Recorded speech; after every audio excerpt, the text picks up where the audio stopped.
Мен турган Кооператив атындагы көркөм сүрөт музейинде 24 ноябрда Гулеза Урустамбек кызынын эгемендүү кыргызстандыктардын үмүтү жана таарынычы аталышындагы фото көргөзмөсү башталган. Анда өлкөбүздүн ар кыл аймагындагы карапайым калктын турмушун чагылдырган фото баяндар көрсөтүлгөн.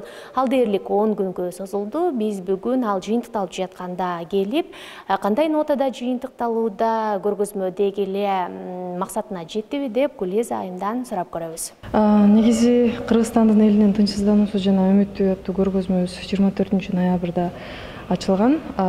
Көптөгөн адамдар келип, жакшы маанайда ачып алганбыз. Буюрса окуучулар келип, студенттер келип, ушул көргөзмөнүн алкагында аябай жакшы аудиторияга жетише алдык десек болот. Ошондуктан аябай жакшы, аябай позитивдүү маанайда, аябай мотивацияланган маанайда көргөзмөбүздү жыйынтыктап жатабыз. Негизи көргөзмөнүн максаты ошол Кыргызстан 30 жыл ичинде кандай экономикалык, саясий жактан, негизи эле социалдык жактан болобу кандай жеңиштерге жете алды, кандай кемчиликтерибиз бар, кандай кыйынчылыктарыбыз бар, ошону көрсөтүп берүү болчу максатыбыз. Анан бул көргөзмөгө келгендердин көбү эле өзүнүн позитивдүү комментарийлерин берип жатышат. Чыныгы жүзүн көрсөтүп турсуң деп. Негизи мен өзүмдүн максатыма, бул көргөзмө өзүнүн максатына жетти деп айта алам. Себеби дегенде максатыбыз ошол Кыргызстандын чыныгы жүзүн эч кандай бурмалоосуз, эч кандай гримсиз, маскасыз көрсөтүп берүү болчу. Эми бул менин эң алгачкы көргөзмөм.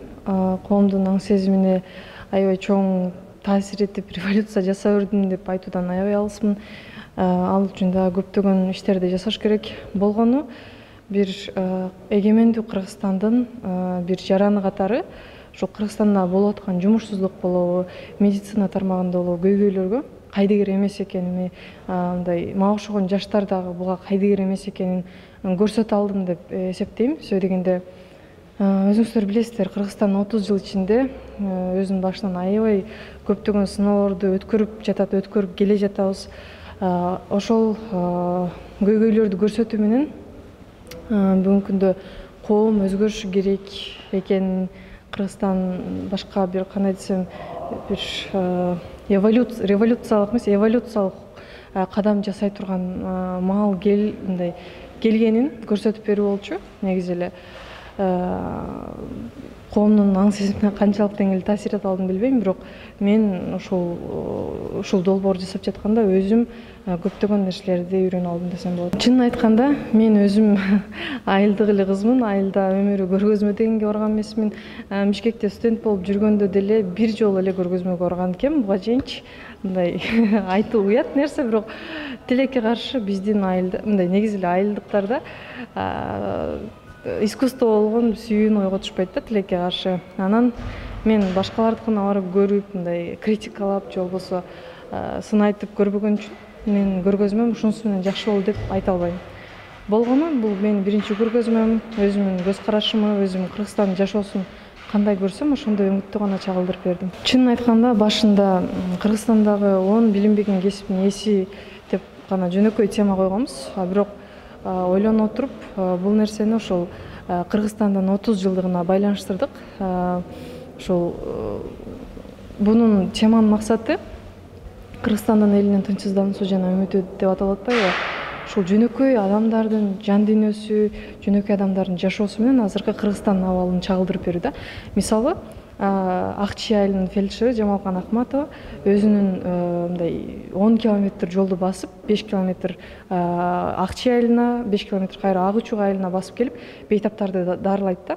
Ошол эже мисалы өзүнүн айлыгы мындай 10 000 сомго жетпеген айлык алат да. 13 жылдан бери иштепчи, айлыгы 500 сомдон 5000 сомго эле көтөрүлүптүр. То, что бул нерсе мындай жөнөкөй адамдардын жашоосу менен Кыргызстандагы медицинанын абалы кандай болуп атат, же болбосо Кеңеш айылындагы Казалы Абиров атынан мектеп 6 жыл бою авариялык абалда туруптур да. Балдар контейнерде окуптур, клубда окуп атышыптыр. Азырчы жаңы мектепке кире элек. Ошол мектепти жаңылоо үчүн директор 6 жыл күрөшүптүр да. Бул эмне деген да? Эмне деген? Бул деген Кыргызстандын ошол билим берүүгө, медицинага аябай мындай көп маани бербеген белгиси да. Бул теманын максаты болсо Кыргызстандын эли эмнеден тынчсызданат? Мисалы, көп айтышты да, мисалы келечегибизден тынчсызданабыз, балдарыбыздан тынчсызданабыз, медицинадан тынчсызданабыз, билим берүү системасынан тынчсызданабыз деп. Ошол эле учурда үмүтү, Кыргызстандан ушундай адамдардын үмүтү барбы? Мени аябай мындай таң калтырган нерсе, Кыргызстан ошондой оор шарттарда жашабай, мисалы алтын чайкаган байке өзү 24 жылдан бери, Эсенгул Исабеков деген байке, оордун 16 жылдан бери боордун өчкөн түрү менен ооруп экен. Ошол байке Кыргызстан 10 жылда Швейцария болот деп атат да. Эми бул үмүт да. То, что кыргызстандыктар тынчсызданат, бирок ошол эле учурда Кыргызстандын келечегинен үмүтү чоң деген ошол тема менен бергибиз келген. Бул жерге жалпысынан 40 сүрөт коюлду. 10 кесип боюнча, анан өзүмүн мурда экологиялык маселелерге байланыштуу Бишкек шаардык полигонунда тарткан 3 сүрөтүм, ал эми берки 10 кесип боюнча 37, жалпы эсептен 40 сүрөт коюлду. Аймактарды кыдырып тартып чыктык.